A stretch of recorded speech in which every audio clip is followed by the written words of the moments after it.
سلام رفقا، امیدوارم که عالی باشید. با رادیو مانل 4 در خدمتتون هستم. این بار اومدیم یه موضوع ترند دیگر رو بررسی بکنیم با یه کارشناس به صورت آنلاین. این بار در مورد انتخابات می‌خوایم صحبت بکنیم و از دیدگاه تبلیغات و بازاریابی و PR می‌خوایم به اتفاقات انتخابات ریاست جمهوری 14 بپردازیم. دو سه تا نکته رو میخوام بهتون گوشزد بکنم قبل اینکه وارد این اپیزود بشیم. نکته اول این که ما توضیحاتی که میخوایم در مورد بحث انتخابات بدیم فقط از دیدگاه تخصصی و کارشناسانه میخوایم به مقوله تبلیغات، PR و برندینگ کاندیداها بپردازیم و نمیخوایم واقعا هیچ جانبداری بکنیم و اصلا هیچ علاقه هم به این کار نداریم، چون به هر حال ما یک برنامه تخصصی هستش و نمیخوایم اصلا سیاسی به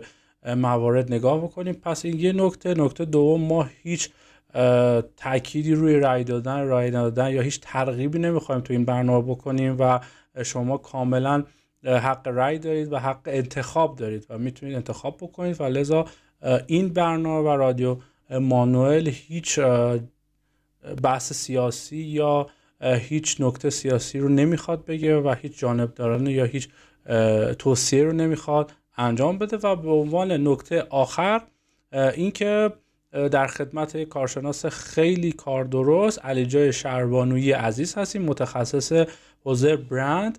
بریم با علی جای عزیز بحث رو شروع بکنیم.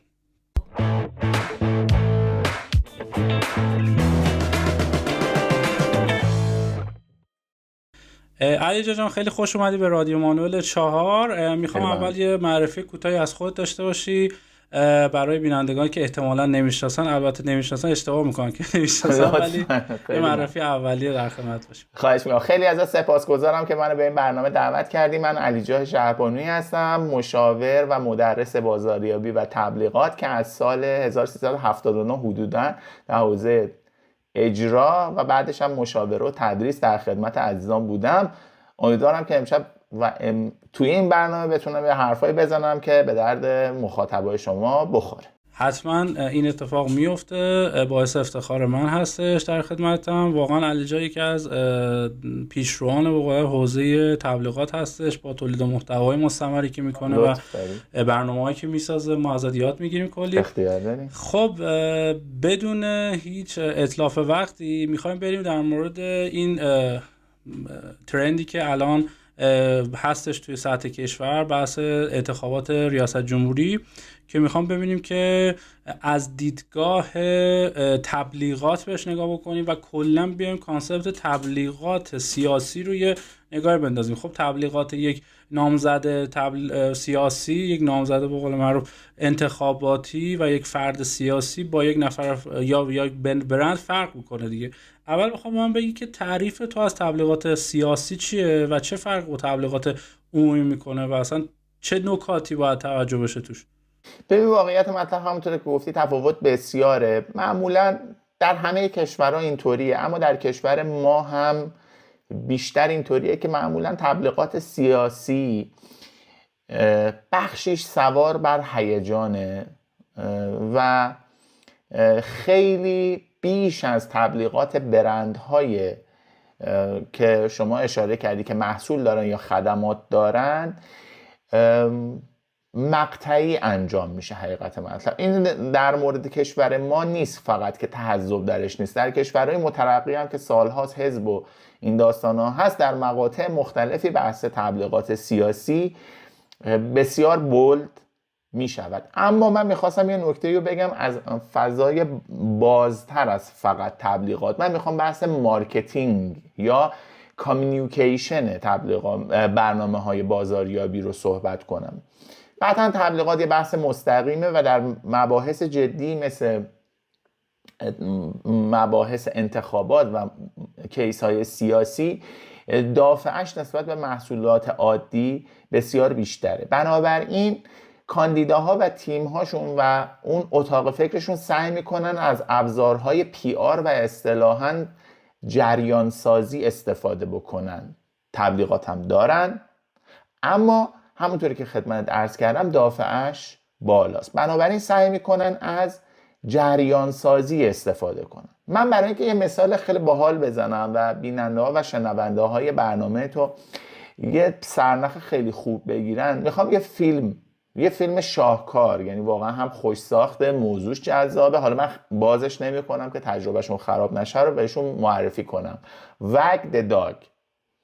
این فیلم درست سالهای پیش ساخته شده، خیلی سال پیش ساخته شده، ولی موضوعات مربوط به کاندیداتوری و بازاریابی کاندیداتوری، تبلیغات و جریان سازی رو کاملا شرح میده. یعنی درسته که فضای فیلم، یه طنزی هم در پس این داستان هست، ولی واقعیت ها رو به درستی شرح میده.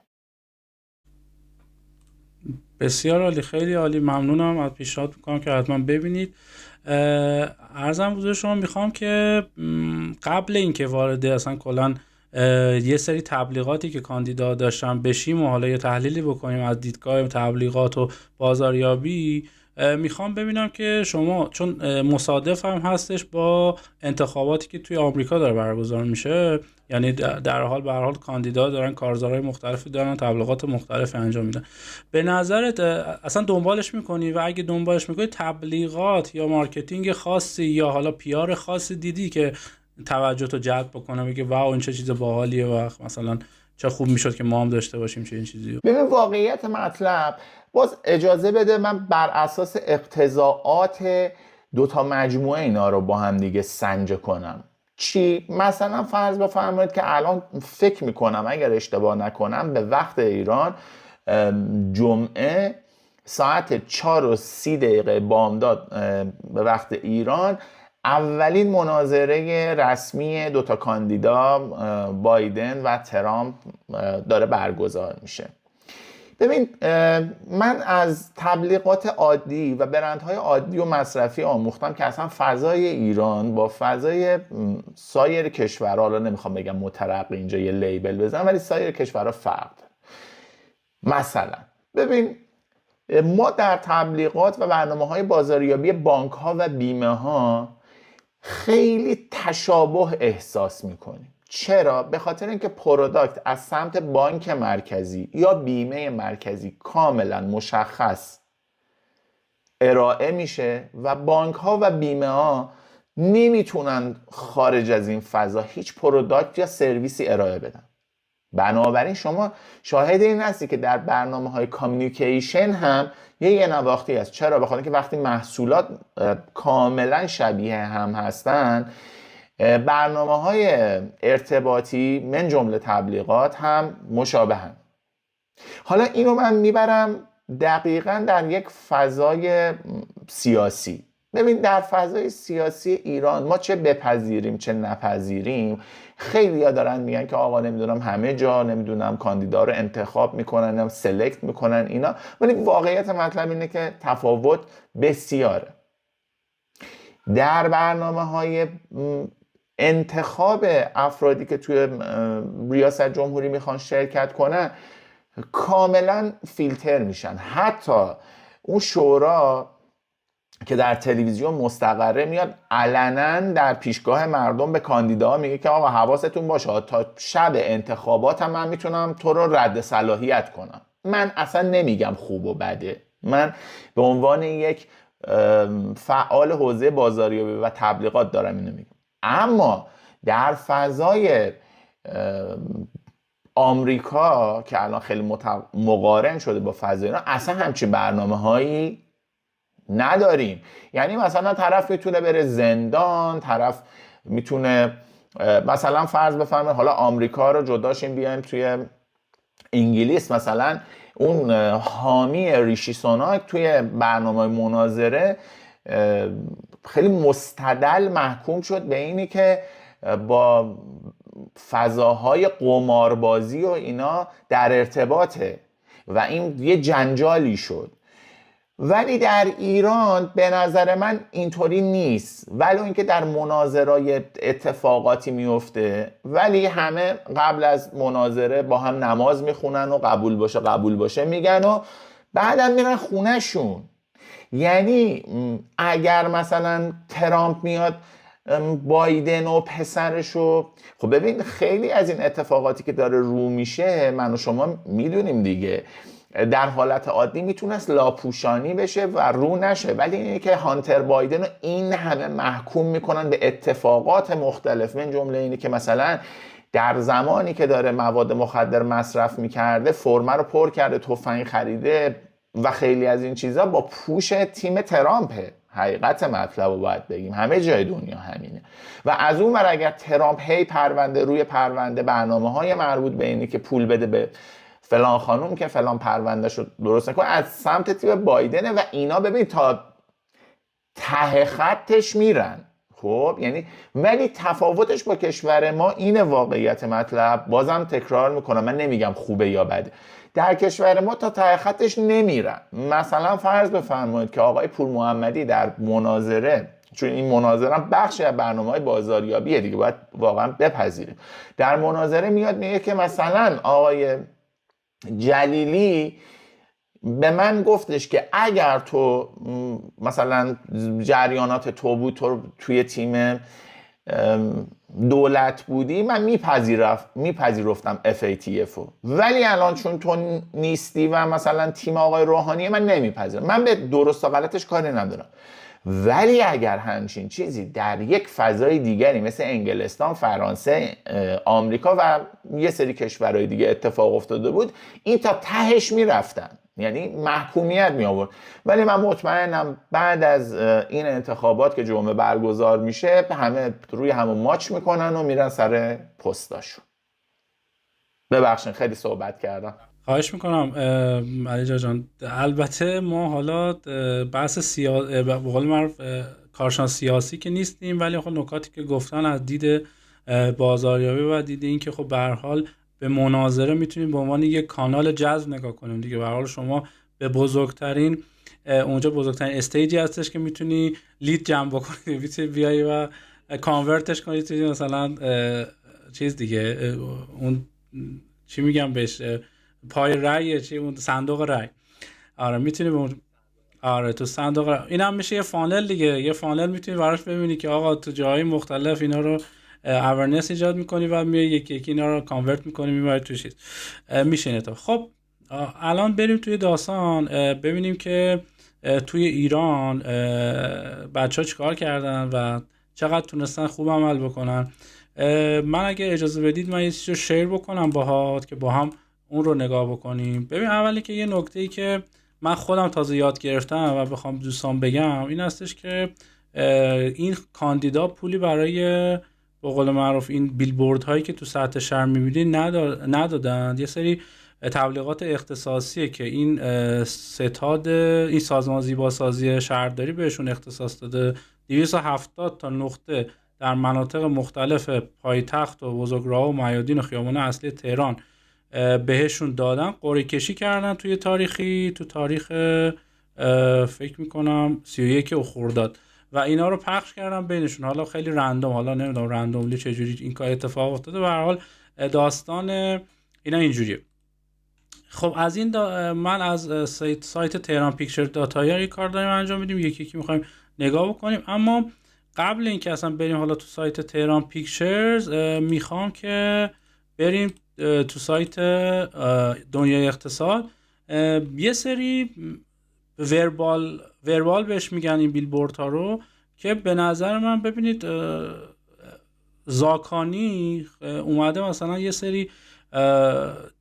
سری حالا کپی رایت استفاده کرده و هدفش هم یه سری سگمنت های خاصی هن.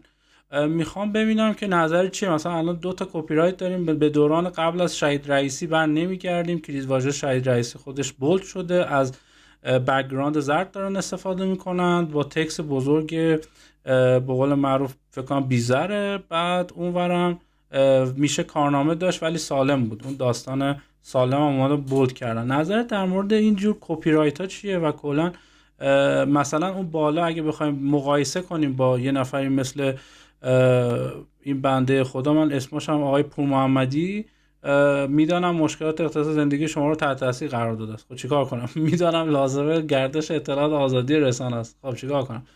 بعد ارزم بزرگش الان همین الان تو بگو آقا این دوتا کدومش رو ترجیح میدی و چرا، و اصلا کلا نظرتو بگو. ببین من همونطوری که تو کل این چند دقیقه که در خدمتت بودم ازت اجازه میخوام که این دوتا تبلیغ من حتما نظرم میگم، ولی کلا در کانتکست تبلیغات و بازاریابی سیاسی اینا رو بررسی کنم در کل جهان. ببین واقعیت مطلب همونطوری که اول این برنامه خدمت عرض کردم، تبلیغات سیاسی به خاطر عجله و شتاب زدگی و مقطع خاصش به ویژه در کشورمون، چون واقعا برای کاندیدای ما چند روزه آمریکا رو رها کنیم که اون کسانی که میخوان کاندید بشن از سال شروع میکنن، از 1 سال شروع میکنن، اونا رو به نظرم رها کنیم. اما تبلیغات اساساً در بحث ریاست جمهوری شتاب زده، احساسی و به قول معروف تا حدی ضعیفه، چون بنمایه های کارای بریفینگ مربوط به تبلیغات تجاری رو نداره. در همون فیلم وگدداگ که من بازم خواهش میکنم دوستان عزیز ببینن، اتفاقا به این موضوع اشاره میکنه که حتی در آمریکا چقدر تبلیغات اون تبلیغ خاص لوسه. در بین این دوتا تبلیغ واقعیت مطلب اینه که من اونی که اگر بخوام بپذیرم، اگر نقد فنی بخوام بکنم، با توجه به ظرفیت‌های رسانه محیطی، تبلیغات آقای زاکانی رو من بهتر میدونم. کجا؟ توی محدوده بیلبوردها. ببین من چون بازاریابم مانوئل جان چاره ای ندارم، تا تو راجع به تبلیغات واسه من صحبت میکنی من پی پروداکت رو میبینم. پی پروداکت حالا اینجا چیه؟ بگیم از پرسونال برند آقای زاکانیه، پرسونال برند آقای پور محمدیه، آقای قالیبافه و نظایر. ولی همه اینا رو من میذارم کنار. الان میگم تو 2 تا سوال از من کردی، اینه که در این بیلبوردها که الان با من شیر کردی کدومش مخاطب رو جذب میکنه؟ به نظر من بیلبوردهای آقای زاکانی بهتره، به خاطر اینکه ظرفیت‌های رسانه محیطی رو شناخته. درسته وربال از جاذبه تصویر و آرت ورک خاصی استفاده نمیکنه، اما اینجا به قول تبلیغاتچی‌ها بهتر کار میکنه. خب بعد یه سوالی علی جان ازت بپرسم، این که اینجا خودش اومده به قول معروف به دوران قبل از شهید رئیسی بر نمیگردیم. اینجا عملا میخواد هدف قرار بده سگمنتی که به شهید رئیسی به قول به رئیسی رأی دادن این کار میخواسته انجام بده، یا اصلا اینو پیشنهاد میدی یا نه؟ چون عملا داره یه سریایی که خب شاید با مثلا رئیسی مشکل داشتن رو دیگه از دست میده دیگه عملا. ببین واقعیت مطلب همونطور که خودت بهتر از من میدونی، تبلیغات یه بخش اپریشنال بازاریابیه و تو تبلیغات و مارکتینگ سیاسی تو باید جریانات سیاسی رو بشناسی. واقعیت مطلب اینه که مثل برندها که یه پرامیسی دارن که اون پرامیسشون خط قرمزشون هست، در مورد پرسونال برندهای سیاسی هم همینطوره. یعنی آقای زاکانی با توجه به اون حالا چیزی که خودشون میگن نحله‌ای که یا جریان سیاسی که ازش میاد، از این پرامیسش نمیتونه عدول کنه. درسته که باز برگردیم به مناظره، در مناظره همه میزان نقدشون به وضعیت موجود زیاد بود، ولی در تبلیغات وقتی ایشون داره یه چیزی رو ارائه میده و داد میزنه روی تبلیغ، قطع به یقین به خاطر اینکه در اون فضای فکری با آقای رئیسی قرار داشته، بنابراین اینو به عنوان یک ارزش ارائه میده و برای اون طیف اصولگرایی که پای کار آقای رئیسی بودن و جریانی که ایشونو قبول داشتن داره اونا رو جذب میکنه. آیا مخالفین آقای رئیسی و اونایی که بهش رأی ندادن رو دفع میکنه؟ بله، و ایشون و تیمش قطع به یقین به این مسئله آگاهه و بابتش نکته‌ای نداره، به خاطر اینکه اون پرامیسه براش مهمتر. خب بسیار عالی. میخوام بهت یه سری چیز دیگه هم نشون بدم ببینیم نظرت در مورد اینا چیه. الان میبینیم دیگه عملا همه بچه ها رو داریم بررسی میکنیم. یکی که آقای پور محمدی صحبتش سر میدانم که پدر مادرها دلهوری مهاجرت فرزندانشان را دارند. این هم ورباله و خیلی کلان قرار میذاره. آقای پور محمدی قرار ما میمانیم و میسازیم، قرار ما شفاف. فقط در مورد آقای پور محمدی خیلی آهسته و پیوسته باید صحبت کنیم به خاطر بک‌گراندی که ایشون دارن و در مناظره و در برنامه جیوم خودش گفت آقا من چیکار کنم اسم من با اعدام ها پیوند خورده. من قاضی بودم بحث امنیتی، برای خیلی آهسته و پیوسته سلام میکنم به ایشون و آره ببین ولی از شوخی گذشته. ببین واقعیت مطلب اینه که در این دوره خیلی بولتره، در دوره های قبلی هم بوده. خب اینا میان واسه دولتشون یه اسمی میذارن. خب مثلا آقای پور محمدی میگه آقا دولت قرار. ببین این تا خودت آدم مارکتینگی هستی، ما وقتی یه اسمی، یه شعاری، یه تگلاینی، اسلوگانی، هر چیزی وقتی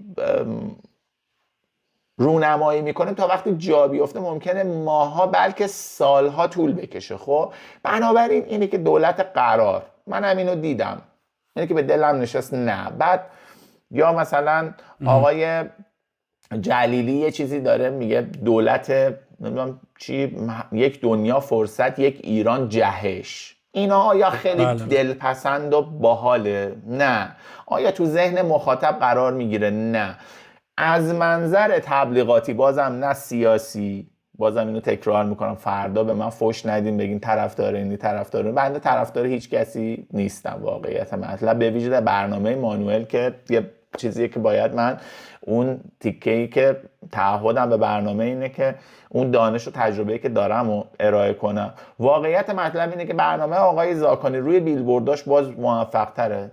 تو د پوینت میگه آقا این داستان من کارنامه دارم، نمیدونم پرونده ندارم یا پروندم سفیده پاکم اوکیه. ولی آقای جلیلی نه، واقعیت مطلب تعدد بیلبورداشو که من تو سطح شهر میدیدم این خودش مسئله است. در جایی که شما زمان کمی داری نباید بیای از تعدد پیام استفاده کنی. ولی آقای جلیلی یه عکس داشت مال 4-5 سال پیشش بود، به نظرم خیلی دوست داشت، یه بیلبورد توی همت اگر اشتباه نکنم یا حکیم اونو کار کرده، بعد اومده اینجا اینو کار کرده، خیلی به نظرم موفق نبودن. یا مثلا اگر نمیدونم تو برنامه‌ت هست ارائه کنی یا من همینجا بگم بیلبوردهای آقای قالیباف که میگفت من الان مرحله به مرحله میریم جلو. بسیار چون شما وارد آقای قالیباف شدی دیگه من بحث نمی‌کنم. یک جهان فرصت، یک ایران جهش. بله این برای آقای جلیلی رو که عرض کردم خدمت دیگه، یه شعاریه که این برای مردم نامفهومه. به نظر من این برای جاذب عامه مردم نیست. مسائل ما مازلویی هم اگر بهش نگاه کنی کاملا مشخصه که مسئله مردم چیه.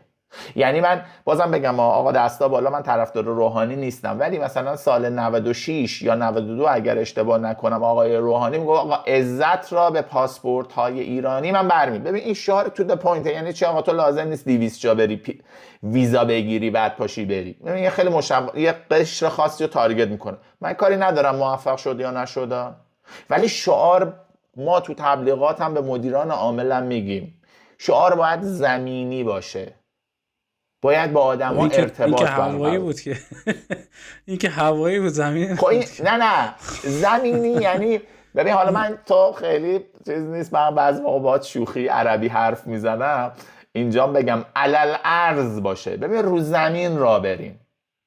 آقا این سمینار چی کار میکنه؟ همون چیزی که خودت هم تدریس میکنی در 3 کلمه توضیحش بده دیگه. آقا رو زمین این سمینار، من خودم چون مدرس و مشتری پروپاگورس این سمینارم بگم، این سمینار برای من ارتباط بین دانش پذیرا رو ساده کرده و ارزان کرده. خب این آقا این علل ارزه. ولی اگر بیای بگی که آقا این سمینار فرای مرزها اصلا من نمیفهمم به عنوان مدرس، شاید دانش پذیر منم نفهم. جنس شعارهای آقای جلیلی از این گونه است: یک جهان فرصت، یک ایران جهش. ما به کجا جهش میکنیم؟ ضمن که اگر حالا اینا دیگه سیاسی میشه دیگه نمیگم هیچ. آره خب بریم بیلبورد آقای قالیباف که کلا حالا فقط ما فعلا داریم بیلبوردها رو بررسی میکنیم، SMS ها و نمیدونم فعالیت توی تلگرام و نمیدونم تو سوشال، اینا رو فعلا هنوز نرسیدیم. فعلا تو مرحله به قول معروف بیلبورد ها هستیم. الان تو بیلبورد ها میرسیم به بیلبورد آقای قالیباف که تهران رو ساختیم، ایران رو هم میسازیم. اینم کاملا تو دپویت فکر کنم مشاور رضاکانی مشاور اینا هم بوده. حالا اینجوری که اتفاقا من همین نکته که شما گفتی رو میخواستم بهش اشاره کنم. چرا؟ به خاطر اینکه این بیلبورد رو من دیدم تو سطح شهر، گفتم برای زاکانیه، بعد مثلا چند قدم ماشین رفت جلوتر، چند قدم برای قالیبافه.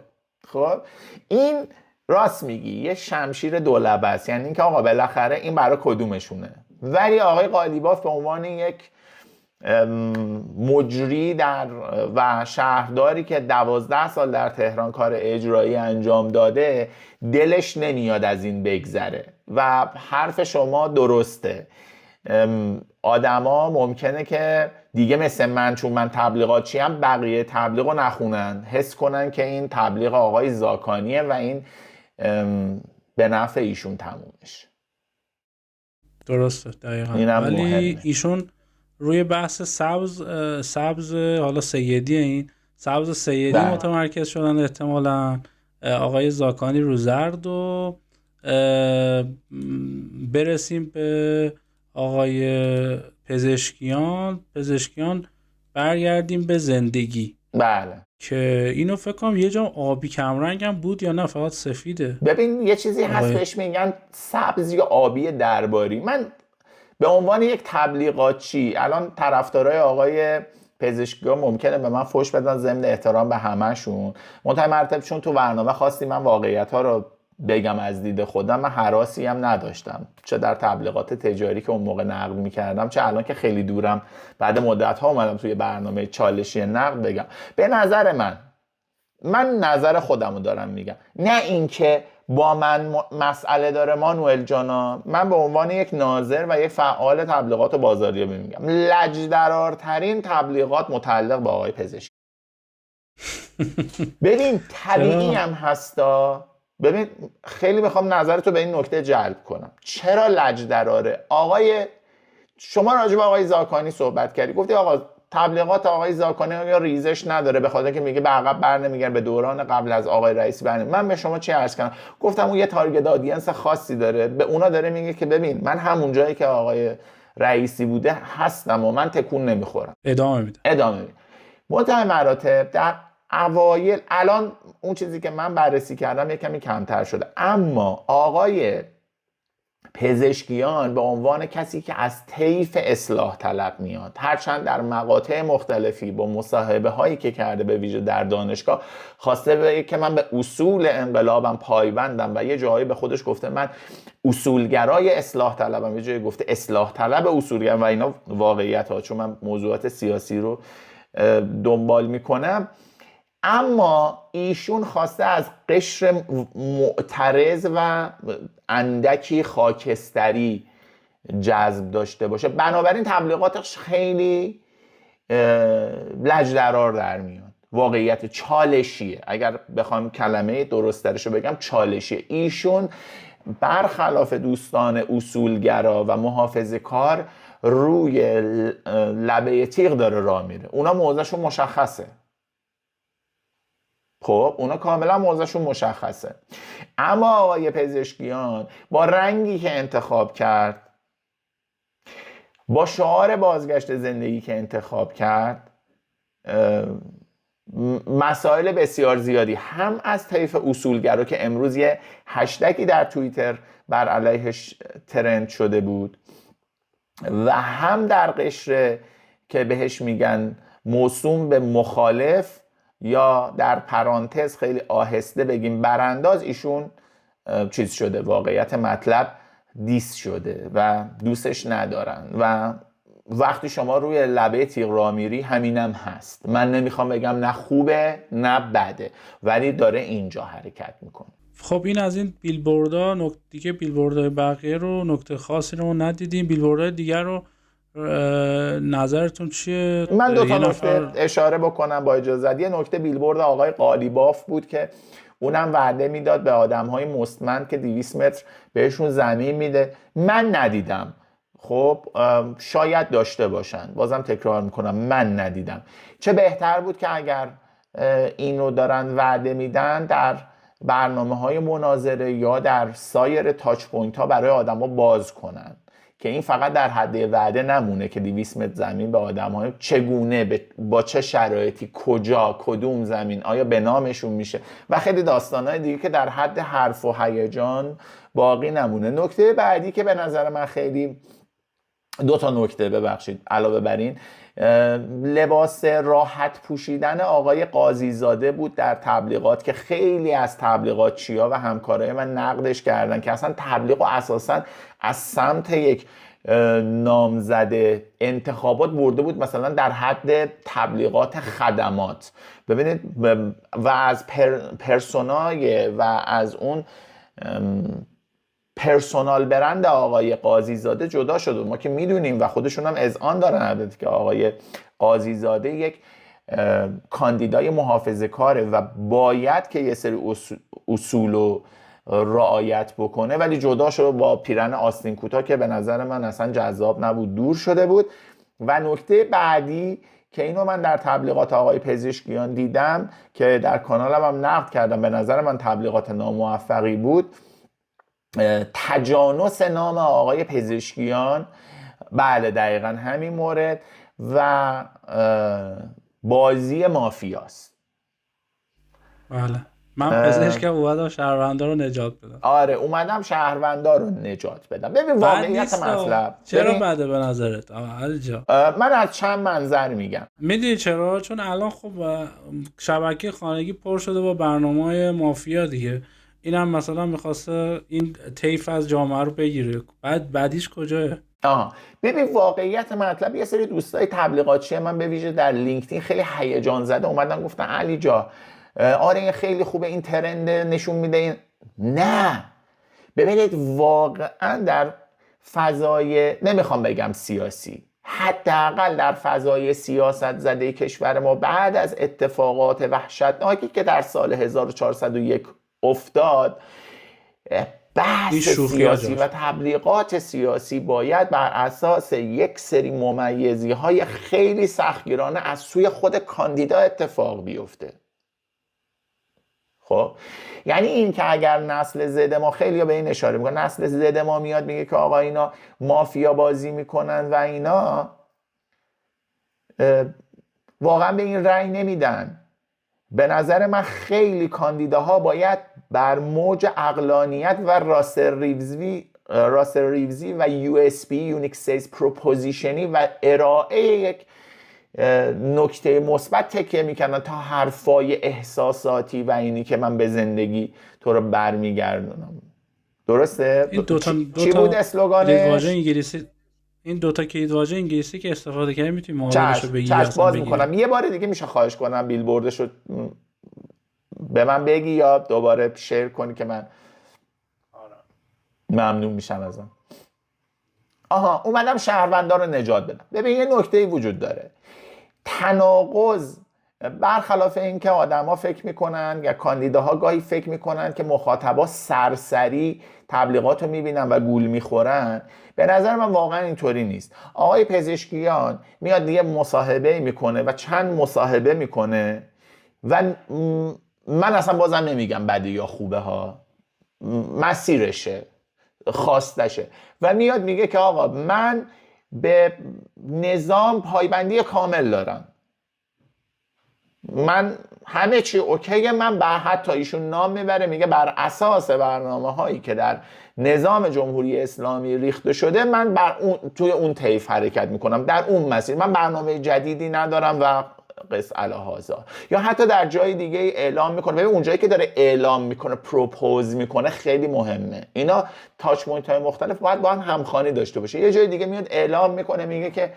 اگر هر کسی اومد توی فضای سیاسی من، نمیدونم داستانای من، با هر طیفی اومد جذب من شد، اوکی به من رای ده، اوکی. ولی از فردا اگر من کاندید شم، بر اساس همین سیستمی که در ایران هست دارم کار میکنم. خب این یعنی چی؟ یعنی اینکه آقا من همین فضای موجود رو بهش پایبند هستم. اما وقتی تو میای اینو داشته باش مانوئل جان، اما وقتی تو میای رو بیلبوردت توی قالب مافیا برمیگردی میگی اومدم شهروندا رو نجات بدم، تو چی اومدی نجات بدی؟ تو این شعارت مخالف آن چیزی است که هی داری به صورت مستقیم در مصاحبه‌های خبری میگی. به نظر من پس بنابراین اگر اینو خیلی باز کردم ببخشید، ولی این مسئله تناقض شعارهای آقای پزشکیانه. خب خیلی عالی. بعد ببینید از بیلبورد اگه نکته دیگه نداری بیلبورد رو بریم یه بحث دیگه. 3 تا نکته‌ای که باید خدمت عرض می‌کردم دیگه اینجا گفتم. بسیار عالی. خب بسیار. ببینید من تبلیغات آقای قالیباف رو توی ورزش 3 دیدم. تنها کاندیدایی که تبلیغ کرد یه جایی، حالا مثل ورزش 3، حالا اخبار فوری من دیدم یکی دو بار پزشکیان و دوستان دیگه انجام دادم، ولی توی ورزش من به جز آقای قالیباف چیز دیگه ندیدم. یه سریا میاد مستقیما از این جنس به قول معروف تبلیغ رو استفاده میکنه. بله. و یه سریا میاد اصلا این حالا مستقیمه، ولی یه سری غیر مستقیمه و چیز خیلی جالبی. من حالا اینو سیوش کردم. ناگفته های مثلا درباره شهر تهران، واقعیتی که رسانه‌ها پنهان کردن نمیخوان کسی بشنوه و اصلا کلا هیچ، کاملا نیتیوه و میری نگاه میکنی. من چون یک هیستوری از این تبلیغات داشتم گفتم این قالیبافه، ولی تا دقیقه آخر هم تو نمیتونی درک بکنی که این قالیبافه و خیلی نیتیو داره این کار بکنه. مثلا من الان اینجا بخوام ویدیو، حالا میاد مثلا از آدما میپرسه، نشون میده، مثلا تونل رو نشون میده، نمیدونم فکر کنم این تونل کجا صدره اینجا، این بله به نظرم 2 تیکه میشه صدره. آره اینجا هم که دریاچه و چیتگر رو حالا جای دیگه اینا رو داره نشون میده 2 تا رو و یکی نشون میده آقا به نظرت اینا کی درست کرده. بعد مثلا چیزای خارجی احتمالاً یا فلان همینجوری میرسه و تهش مثلا میرسه به این مدیرای داخلی آقای قالیباف و این آقا رو میشناسه اینا درست کرده. میخوام ببینم که نظر چیه این که حالا یکی دیگه هم مثلا همین رو تو ورزش آورده، اشتغال رو به روستا برمیگرده. بله. یعنی خیلی روی تبلیغات تلگرامی فکر کرده در صورتی که و کار کرده، در صورتی که ما فکر کنم قانونم اصلا اومد و یه پیامکی رو من گرفتم اینکه خلاف قانون شما روی سکوهای خارجی تبلیغ بکنیم. بله. که این تلگرام و مصداق سکوی خارجی، یکی این که اصلا نباید اینو تبلیغ میکرد و احتمالاً چون حامیان دکتر محمد باقر قالیبافه احتمالاً میگه خب حامیان تبلیغ کردن من نگردم اصلا خبرم ندارم، احتمالاً اینجوریه. ولی عرضم حضور شما مثلا تو اخبار آخرین خبر دیدم، تو خبر فوری دیدم تبلیغات فقط پزشکیان و قالیباف. عملاً دارم چیزی که میبینم این دوتا همونطور که نتایج و پیشبینی انتخابات هم رقابت این 2 نفر رو داره نشون میده، توی تبلیغات هم انگار داریم اینو میبینیم، تو فضای مجازی هم میتونیم این دوتا رو ببینیم با هم در کنار. ولی اینکه فقط رو ورزش قالیباف داره، اصلا یه نکته اصلا برای خودم هم چیز، شاید اصلا ورزش داره مستقیما حمایت میکنه یا اصلا تبلیغ خریده یا پول ندارن بقیه، این داره کمپین خوب بسته و اینکه اصلا اینکه نیتیو کار کرده کدومشو کار. یعنی تو نظرت چیه در مورد اینجور تبلیغات؟ ببین واقعیت مطلب اینه که من بازم باید، چون فضای کشورمون به شدت سیاست زده است، من دوباره در هر مقطعی باید این جمله رو فکر میکنم و این پاراگراف رو بگم، بعد دوباره در خدمت بینندگان و شنوندگان تو باشم. اینه که من اینو من منظر تبلیغات دارم، نه طرفداری حزبی دارم اینو میگم. ببین واقعیت مطلب هر کاندیدایی به نظر من از هر روش دور زدنی، حتی استفاده از پلتفرم هایی که الان فیلترن، من دارم نفع اون کاندیدا رو دارم میگم، یعنی اگه من مشاورش بودم دارم میگم،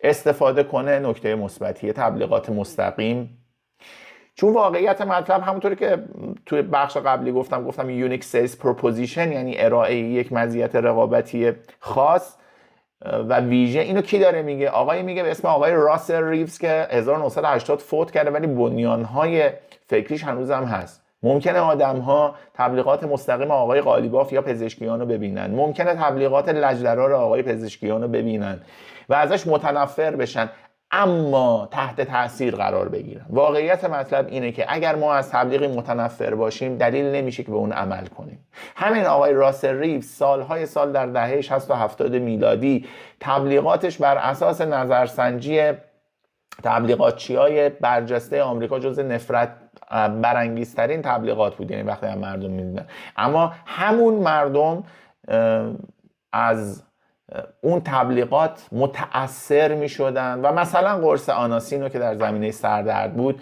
میلیون ها دلار خریداری میکنه، یعنی کل مجموعه فروش. و بنابراین برگردیم به صحبتم، اگر آقای قالیباف داره از ظرفیت‌های ورزش 3 استفاده میکنه، به نظر من در مسیر خودش داره کار درستی میکنه. اگر داره تبلیغ نیتیو درست میکنه داره کار درستی میکنه. همونطور که در بخش قبلی خدمتت عرض کردم، آقای قالیباف نمیخواد و شاید هم کار درستی میکنه که از اون گذشته اجرایش در شهرداری گذر نمیکنه و این بحث درستیه. چون اگر نگاه بکنین در بین کاندیداهایی که حالا آقای پور محمدی رو بذاریم کنار که همیشه چه شغلای امنیتی چه در بحث قضا، حالا درسته ایشون خیلی انتخابی نبوده بیشتر انتصابی بوده، آقای پور محمدی رو بذاریم کنار، ایشون در حوزه اجرایی از همه کاندیداها آقای قالیباف فضای عملیاتی جدیتری داشته، به ویژه در اون 12 سال. و من نقل قول میکنم از یکی از مشتریام که آقای قالیباف نزدیک میشناخت، میگه آقای قالیباف مدیریت پروژه خیلی خوبی داره، یعنی کار خیلی بزرگ رو بهش بسپرم بگم برو انجام بده حتما که انجام میده. حالا این چقدر با ریاست جمهوری و فضایی که مدیر پروژه نمیتونه مدیر اجرایی خوبی باشه. بله واقعیت مطلب اینه. ولی اینی که ایشون برگشته به پروژه های مثل صدر، امام علی و نمیدونم دریاچه و اینا، میخواد بگه آقا من مرد عملم، من اینا رو انجام دادم، اینا رو به وجود آوردم. مثل کاندیداهای دیگه، برخی از کاندیداهای دیگه نبودم که فقط در حوزه نقد و نظریه پردازی و یا یه شغل پشت میزی داشتم. بسیار عالی. شما که خیلی، البته دوستان دوباره علیجا خیلی داره سعی میکنه اینو تکرار بکنه و منم به دفعات اینو تکرار میکنم که من و علیجا هیچ غرض ورزی، هیچ حمایت و هیچ فکری پشت صحبتامون وجود نداره. خیلی زنده و خیلی بداهه داریم صحبت میکنیم و لطفا این نکته رو در نظر بگیرید. نه ما تایید کننده کارهای آقای قالیباف هستیم، نه میگیم به آقای پزشکیان رای بدید. اصلا برای ما هیچ کدوم از اینها به قول معروف در نهایت تو کانسپت برنامه نمی گنجه و برامون اهمیت نداره. شما هر تصمیم بگیرید و هر کاری بکنید برای خود تصمیم خودتون هستش، ولی ما داریم از دیدگاه یک تبلیغاتچی و یک بیزینس داریم به داستان نگاه میکنیم و داریم که فقط داریم شما که مثلا بخواید تبلیغات رو ببینید و یکم دیدتون رو باز بکنیم نسبت به اتفاقاتی که داره دور و برتون میفته. خب علیجا جان، شما که خیلی فعال توی توییتر هستی، حالا ایکس، توییتر سابق، ایکس فعلی، من هیچ وقت باهاش ارتباط برقرار نکردم و با ایکسش که اصلا دیگه ارتباط برقرار نکردم و زیادم فعال نیستم توش. میخوام ببینم که تو اونجا جواب چطور، یعنی چه چیزایی تبلیغاتی یا نیتیو ادورتایزمنت یه چیزی توی مایا دیدی که توجهتو جلب کرده باشه؟ بله، واقعیت مطلب اینه که فضای توییتر یا فضای ایکس واقعا یک فضای شیشه‌ایه. حالا جدای از بحث سیاسی، من بخوام فقط یه مثال بزنم برات که بگم چقدر فضای شفافیه و این شفافیتش بسیار برای من عجیب و جالب توجهه. اینه که مثلا فرض بفرمایید که یه آدم خیلی عادی، فرض کن مثلا یه معلمی یه کاری میکنه، یه ویدیویی میده بیرون. خب این آدم تمام زندگیش میاد روی توییتر، چند وقت پیش مثال واقعی بگم، چند ماه پیش مثلا یه خانومی تصادف عجیبی کرده بود، وقتی ماشینش چپ شده بود خودش ایستاده توی ماشین گیر کرده بود. ببین اینی که یکی اومده بود گفته بود این شوهر عمه زنموی منه، اون یکی گفته بود من نمیدونم شوهر عمه کیکیکشم، اون گفته بود این اینجوریه، اون گفته بود این به من بدهکاره، اون گفته. اصلا ببین فضای توییتر به قدری ترسناکه، واقعیت مطلب. من خودم آدم کله خرابیم، ولی ببین از این حالت دارم ازش اسم میبرم، واقعا فضاییه که حواس جمع باید باشه، چون پرونده آدمو من علی جای شهربانی اصلا با کاندیدا که اصلا کاری نداریم فعلا، پرونده منو از اول دبستان تا روزی که دیپلم گرفتم و لیسانس و غیر و غیره چنان شفاف میارن روی میز که شما اصلا نمیتونید دیگه چیزش هم بکنی، انکارش کنی، انقدر مستدن. یعنی واقعا یه همچین فضا. ضمن این که در کنار این شفافیت یه فضای طنازانه‌ای هم بهش حاکمه و خودت بهتر از من میدونی، به ویژه در سوشال مدیا این چنینی طنز کار میکنه، طنز برش داره، طنز نفوذ داره، ایمپرشن میاره و مابقی مسائل. بنابراین در مورد کاندیدا هم همینطوره. من یه نکته بگم، مثلا نقدی که خود من به آقای جلیلی داشتم این بود که زمانی که در تلویزیون در یه برنامه خاصی که من اسمش هم نمیدونم چیه دعوت میکنن که معمولا خانواده درجه اول آدم ها حضور پیدا کنن، مثلا دختر آقای قالیباف که به نوع بیان، طرز بیان و محتوای دختر آقای قالیباف هم خیلی نقد وارد شد و به نظر من اصلا بد پی آر بود براش، نباید اون آقای که اسمش رو یادم رفته رو الانم که یه برنامه‌ای هم تو تلویزیون داشت و بفرسته. خب ببین این واسط بد پیاره، یعنی تیم تو اینو نمیدونسته. اگر ببین ما باید بدونیم که کارهای ما ولو این که در سوشال مدیای خاصی نیستیم یا کم فعالیت داریم، اونجا به شدت افراد سیاسی اونجا فعالیتشون انعکاس داره. خب آقای رئیسی دخترشو فرستاد، آقای زاکانی دخترشو فرستاد، آقای رئیسی که خب برای دوره قبلی، آقای قالیباف با همه حواشی که بود دخترشو در اون برنامه فرستاد. خب تو اون آقایی که نه پسرت سیبیل کلفت رو برداری میفرستی اونجا، خب آخه چرا؟ آیا مثل بعضی از برندها هستی که میگی خوب نبود عوضش برند اورنس داره؟ به نظر من آقای جدیدی آیا نیاز به برند اورنس داره؟ حالا قالیباف میگه برند اورنس داره دیگه.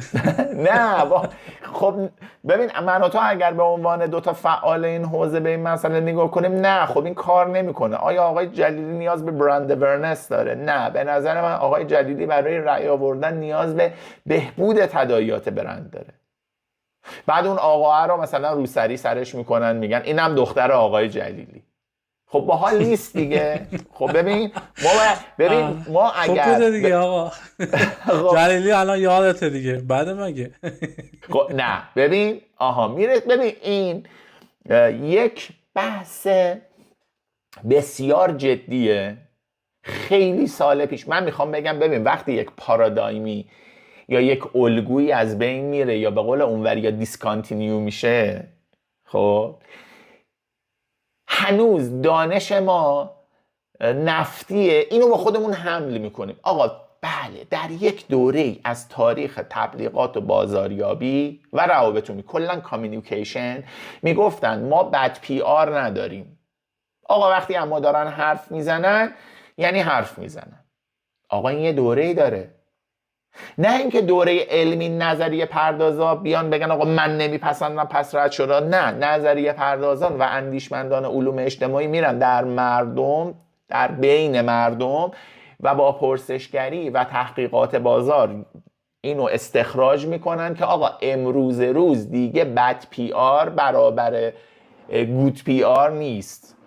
درست شد؟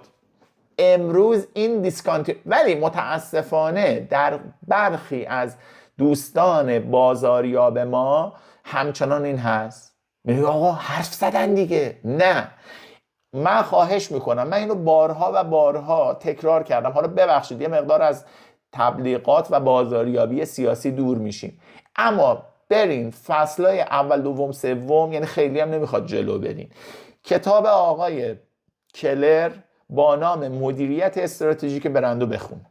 به فارسی هم ترجمه شد. ایشون اونجا برند اورنس یا آگاهی از برندو چطور تعریف میکنه؟ میگه افزایش ذهنیت ما نسبت به برند، ببین یه بقیه داره که نمیگن، با تداعیات مثبت. برگردیم به بحثمون. یعنی اون آقا اینجا ببین، من اینجا شاید باید یکم کامل ترش بکنیم. تداعیاتی که شما میخواید در ذهن مخاطب شکل بگیره. شاید بعضی موقع من میخوام برندم منفی جلوه بکنه و میخوام بر اساس این خودم رو پوزیشن بکنم. درستی زدی. ببین من اجازه بده فرمایشتو کامل کنم. زمانی که من دارم برند درس میدم، روزی که میرسم به بحث تداعیات برند، ما میگیم تداعیات خوب یا تداعیات بد نداریم.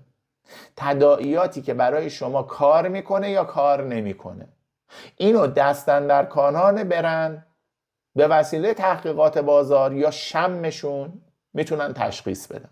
من به عنوان یک مشاور برند یا یک کسی که یک پروژه برندینگ داره، میرم تداعیات رو استخراج میکنم از ای سمینار، مثلا میارم خدمت شما به عنوان برند آنر، میگم آقا این تداعیاته، حالا کدومش رو میخوای قوی کنم، کدومش رو میخوای ضعیف کنم.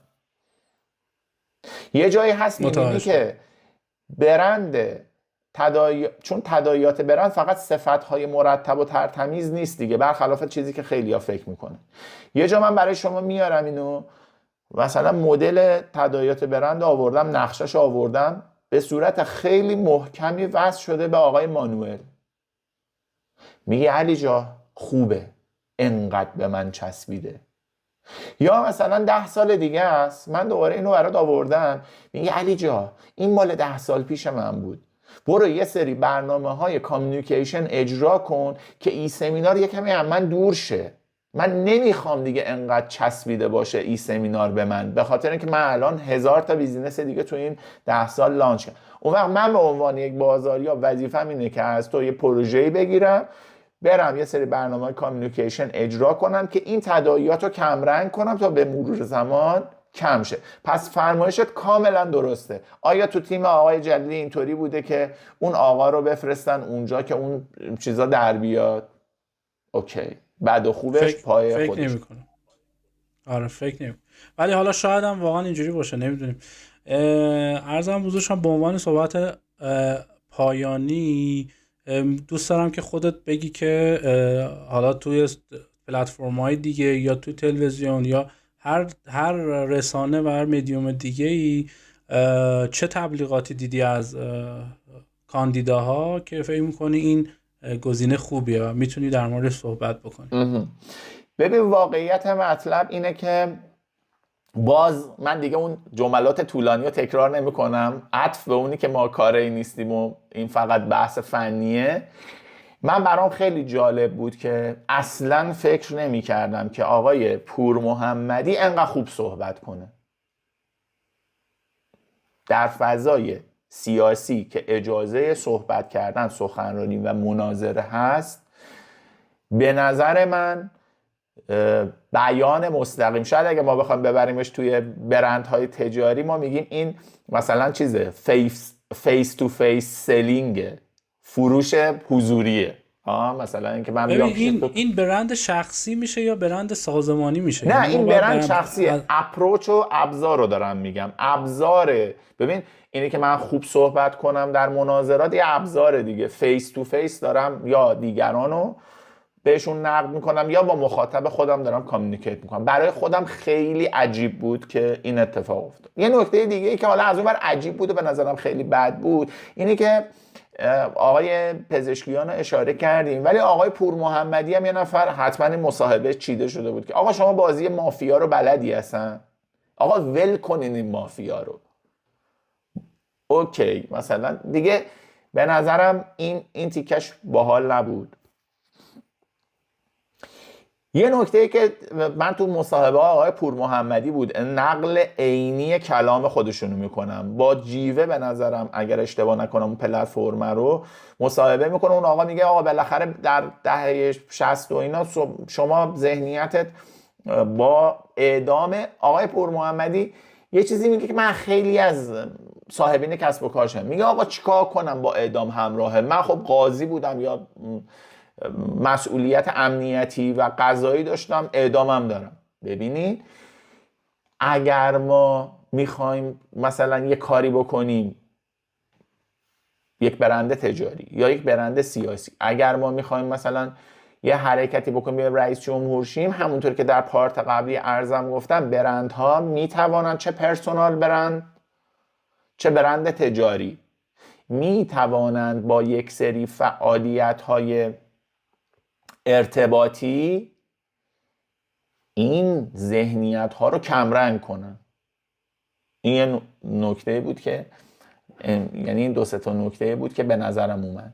خب علی جان، به عنوان صحبت نهایی اگه نکته‌ای داری، بحثی داری و چیزی جا مونده حتما بهمون بگو. دمت گرم.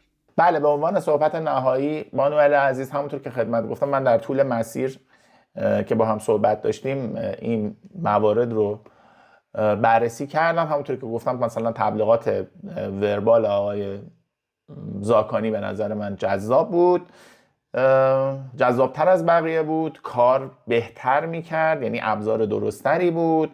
فن بیان آقای پور محمدی به نظر من بهتر بود. آقای پزشکیان به نظر من خیلی در جذب مخاطب و انتخاب رنگ و نوع پیامایی که میداد روی لبه تیغ را میرفت و پیامای آقای قاضی زاده به نظر من یک کمی از پرسونال برندش به ویژه رو تبلیغات محیطی جدا بود. اینی که آقای قالیباف به اون تبلیغاتی که تو هم اشاره کردی، چه نیتیو چه تبلیغات مستقیم در سوشال مدیا استفاده میکرد، به نظر من از منظر تیم خودش بخوایم بررسی کنیم به نظر من کار درستی انجام داده بود. و نهایتاً این که آقای جلیلی یه مقدار برای عامه شعارهایی که میداد روی تبلیغات محیطیش